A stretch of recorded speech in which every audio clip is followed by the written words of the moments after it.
Dieu le Père Tout-Puissant. Que celui qui n'a jamais péché. Lancé par Madame Barack Obama, la First Lady américaine, pour réclamer la libération des lycéennes nigérianes prises en otage par le groupe extrémiste Boko Haram, le mouvement Bring Back Our Girls est devenu un phénomène mondial. En France, elle a mobilisé de grands noms comme Madame Carla Bruni Sarkozy, Valérie Trierweiler, Ramayad. Au niveau européen, les candidats à la présidentielle de l'Union européenne ont tous brandi la pancarte Bring Back Our Girls à la fin de leur débat télévisé du 15 mai 2014. Les Ivoiriens, patriotes dans l'âme, se sont appropriés ce phénomène et l'ont transformé en Bring Back Our Gbagbo. Ils ont tenu à le faire savoir à la place Trocadéro ce samedi 17 mai 2014. Toi de Dieu. Dans ce cas payé, on sait plus comment on fait. Communauté nationale, communauté internationale. Là on t'a cassé des yeux, là on t'a déshonoré. Là on t'a brisé des cœurs, mais ça n'a jamais tué. Alors, bullshit. Libérez Gbagbo, Gbagbo Laurent, le goût de maman. Libérez notre président. Il est innocent, si tu n'as rien trouvé. Pour libérer Gbagbo, Libérez notre président. tu l'as arrêté, tu l'as accusé. Voilà, nous sommes là sur la place de Trocadéro pour en fait continuer notre lancement des manifestations au vu de ce qui se passe en Côte d'Ivoire depuis le début de la crise post-électorale. Alors, c'est une autre manifestation que nous avons lancée et qui s'appelle Bring Back Our President Laurent Gbagbo. Pourquoi? Parce que nous pensons qu'aujourd'hui l'actualité internationale, c'est l'enlèvement des jeunes filles par Boko Haram, un groupe terroriste au Nigeria. Alors nous pensons que si la communauté internationale s'intéresse aux terroristes d'un pays africain, il y a des terroristes qui sont en Côte d'Ivoire et qui sont en train de martyriser les Ivoiriens. Nous les appelons donc à s'intéresser à ce autre terrorisme, la rébellion gérée par Dramane Ouattara qui en tout cas exerce une dictature en Côte d'Ivoire. C'est pour cela que nous sommes là et c'est une protestation mais aussi une invitation à la France, surtout à la France qui a donc mis au pouvoir ce terroriste international nommé Dramane Ouattara. Merci. Aujourd'hui, on est là pour notre président, comme toujours, tous les samedis, on se demande sa libération. Il est plus que jamais temps. Bring back our president.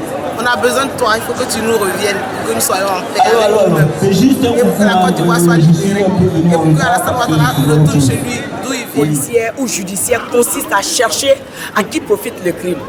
Or, depuis la crise ivoirienne, nous sommes amenés à constater que cette théorie n'existe pas en Côte d'Ivoire. À chaque fois qu'il y a un événement concernant le président Laurent Gbagbo à La Haye, on assiste à une série d'attaques armées que le gouvernement d'Alassane Ouattara semble attribuer à des pro-Gbagbo. Cette courte vision de la réalité ivoirienne est à condamner.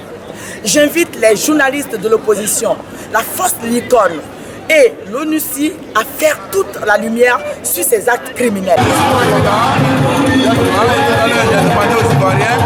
De continuer le combat et je voudrais saluer les initiateurs de cette manifestation.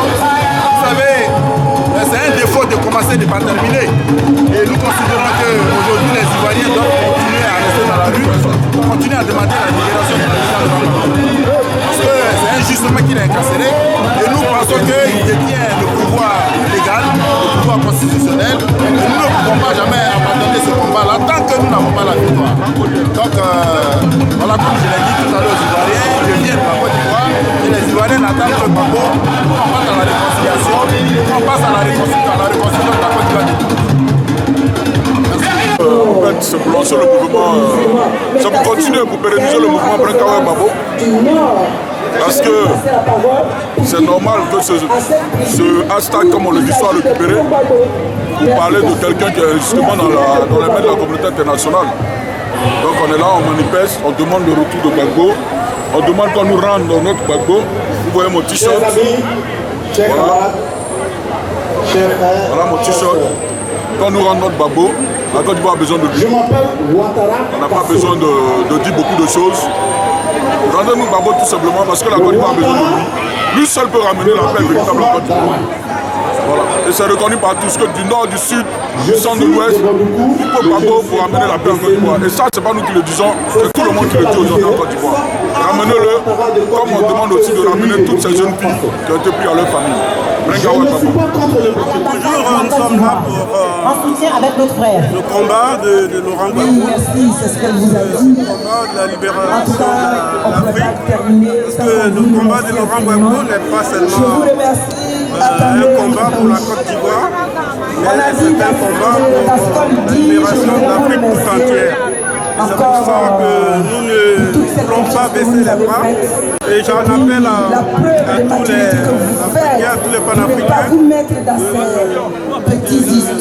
de nous joindre, de nous rejoindre dans ce combat. Vous avez compris quelque part que nous ce combat est très important pour l'Afrique tout entière. C'est un combat pour notre survie. C'est la survie de l'Afrique tout entière. Et c'est pour cela que je lance un appel à tous nos frères africains et nos frères ivoiriens en particulier. Je lance un appel à tous nos frères ivoiriens qui sont bien à Paris, comme en province, qui, je ne sais pour quelle raison, hésitent et qui ne veulent pas nous rejoindre dans ce combat. Je lance un appel à ce qu'ils viennent nous rejoindre dans ce combat. C'est un combat pour la survie de notre continent et surtout parce que nous encore, nous avons encore aujourd'hui de quoi manger. Mais quand sera pour nos enfants? Je demande donc à tous nos frères et sœurs ivoiriens, les Ivoiriens en particulier, et les Africains en général, de nous rejoindre dans ce combat. Merci. Scientifiquement à l'émergence de tous les stades. Je lance aussi un appel à nos frères ivoiriens, ceux qui sont sur place en Côte d'Ivoire, de ne pas oublier cette date décisive du 5 juin à la place de la République. Allez-y nombreux à cette manifestation parce que nous comptons aussi sur vous. C'est vrai que nous, au niveau de l'Europe, nous menons le combat, mais nous comptons aussi sur vous qui êtes sur place. Et je souhaiterais que vous alliez nombreux à cette manifestation afin parce que c'est une démonstration de force, une démonstration de force, et il faut que vous alliez... Les 1000 personnes en une seule nuit à Douékoué. Sur cette image, vous avez ces plus de 200 jeunes filles nigérianes. Elles sont encore en vie. Mais les enfants de Douékoué, les enfants d'Anokou Akouté, ces deux enfants-là de Blois-le-Quin, de Guitreson, eux sont bien morts. Et leurs assassins, où sont-ils? Ils sont aujourd'hui à la tête de la Côte d'Ivoire. Parce que la France joue aux pompiers pyromanes. Je suis française, mais j'ai honte du gouvernement de mon pays.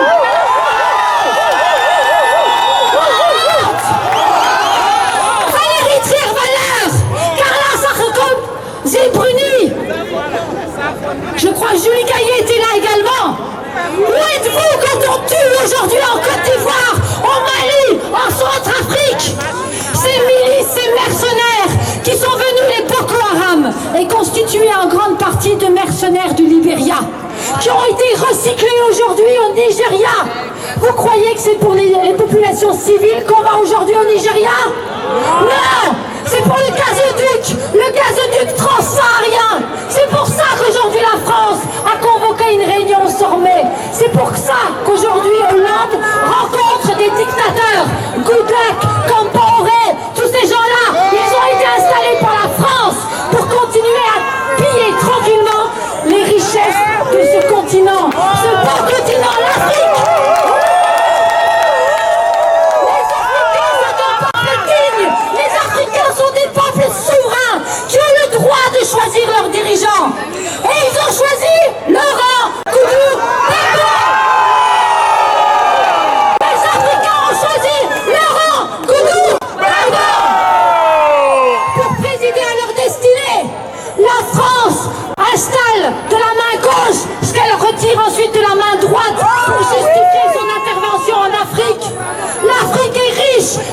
ces hommes, pas seulement riches de son sous-sol.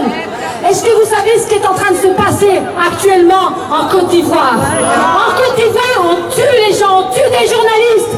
Désiré Oué a été assassiné récemment par les escadrons de la mort de Ouattara. Mais c'est pas Ouattara qui dirige la Côte d'Ivoire, c'est la France. La Cour pénale internationale n'est qu'un amusement pour vous faire croire qu'aujourd'hui la France respecte les droits de l'homme. Mais c'est la France, là pas tout seul bien entendu. La France est au service de l'organisation des Nantis Unis. La France est au service des riches multinationales qui pillent le café, qui pillent le cacao. Et vous savez quoi? Je suis contente de vous voir nombreux ici à Trocadéro. Mais je voudrais vous voir aussi à l'OFPRA. À l'OFPRA, à la Cour nationale du droit d'asile, où vos frères, vos sœurs aujourd'hui passent devant des jurys. Des jurys qui sont des mercenaires au service de la France-Afrique. Pas plus tard qu'il y a une semaine, j'étais seule dans une salle d'audience de la Cour nationale du droit d'asile. Il y avait une affaire, il y avait un jeune homme qui s'appelle Daouda Sissoko. Il a demandé l'asile à la France parce qu'il a été laissé pour mort par les FRCI de Ouattara, que la France soutient et a installé au pouvoir. Il demandait donc la protection de la France. Vous savez ce qu'on lui a répondu? On lui a répondu que non, on a rejeté sa demande d'asile. Parce qu'on a qu'il n'a pas de preuve. Honte à la France! Ensuite, ils ont tiré prétexte du fait qu'il était Dula. Est-ce qu'il y a du Dula parmi nous? Oui! Alors, est-ce qu'on ne peut pas être Dula et en même temps Provengo? Oui! Et bien pourtant, l'OFPRA et la Cour nationale du droit d'asile, aujourd'hui en France, tous les jours, rejettent des demandes d'asile en prétextant qu'il n'est pas possible d'être malinqué, d'être burkinabé, d'être et en même temps de soutenir Laurent Koudou-Gbagbo. C'est là aussi qu'il faut que nous soyons. Je vous demande donc d'être vigilants. Les audiences de la Cour nationale du droit d'asile sont publiques. Et la France a envoyé une délégation, une mission de 15 jours en décembre 2012. Des agents de l'OFPRA sont allés en Côte d'Ivoire. Et vous savez par qui ils ont été renseignés pour faire soi-disant une mission d'observation neutre? Par les agents du RDR.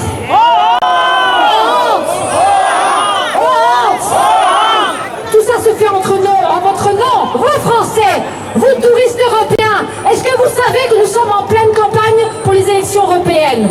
Est-ce que vous savez que Benoît Scheuer, ce pseudo-sociologue, qui a été à l'origine du film pseudo-documentaire qui s'appelle Côte d'Ivoire poudrière identitaire, c'est ce documentaire qui a envoyé Laurent Gbagbo à la CPI. Il faut absolument que vous dénoncez ça. Allez sur vos Facebook, allez sur Internet. Vous verrez que Benoît Scheuer a créé une ONG qui s'appelle Verbatims. Verbatims aujourd'hui reçoit des fonds publics européens pour financer la campagne de réélection de Ouattara en 2015. C'est ça que nous devons dénoncer. Faites attention. Là, quand on est ici, on ne gêne pas grand monde. On gêne pas grand monde, vous voyez, on a un service d'ordre, apparemment tout se passe bien. On nous fait croire que la France est un État démocratique puisqu'elle accepte qu'on l'accuse comme ça sur la place publique. Mais tout ça, c'est vraiment du divertissement. Derrière, l'OFPRA, la CNDA, l'Union européenne continue de mettre en place des sanctions économiques. Vous avez été victime d'un embargo. Aujourd'hui, c'est les Centrafricains, c'est le Mali. En RDC, il y a des millions de morts. Personne s'en soucie. Aucune première dame.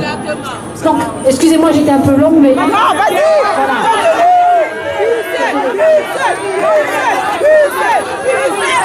Qui veut prendre le micro? Je vais vous dire aussi que Jacques Koulaïdaou, le frère aîné de Firmin Maé, est aujourd'hui à l'hôpital. La Cour nationale, l'OFPRA lui a refusé sa demande d'asile. Vous savez ce qu'ils sont en train de faire? Ils sont en train de le laisser mourir dans un hôpital de France. Ils lui ont refusé l'allocation temporaire d'attente. Je ne sais plus quoi faire. Mobilisez-vous s'il vous plaît. La sœur de Désiré Oué, ce journaliste qui a été assassiné le 14 novembre 2013, assassiné par les escadrons de la mort de Ouattara, n'en peut plus d'attendre qu'une enquête ait vraiment lieu. Reporters sans frontières est allé en Côte d'Ivoire. Vous savez ce que Reporters sans frontières a demandé à Alassane Dramane Ouattara? Non. Où en est l'affaire Kiffer? Encore. Je suis solidaire de la famille de Guy-André Kiffer qui a disparu. Mais pour André Kiffer disparu, combien d'Ivoiriens, combien de journalistes, combien de civils ont été assassinés par la France?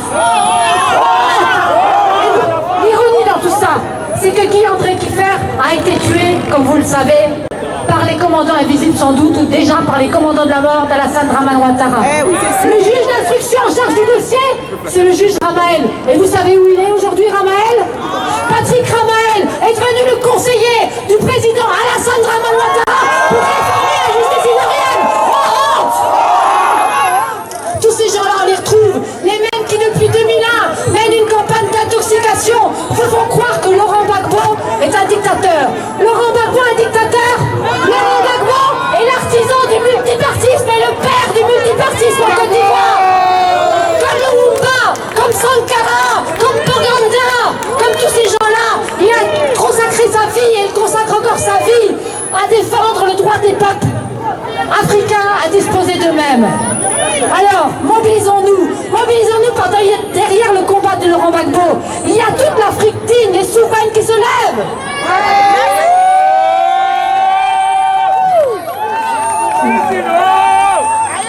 Merci Christine, merci beaucoup. Merci beaucoup.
Allez,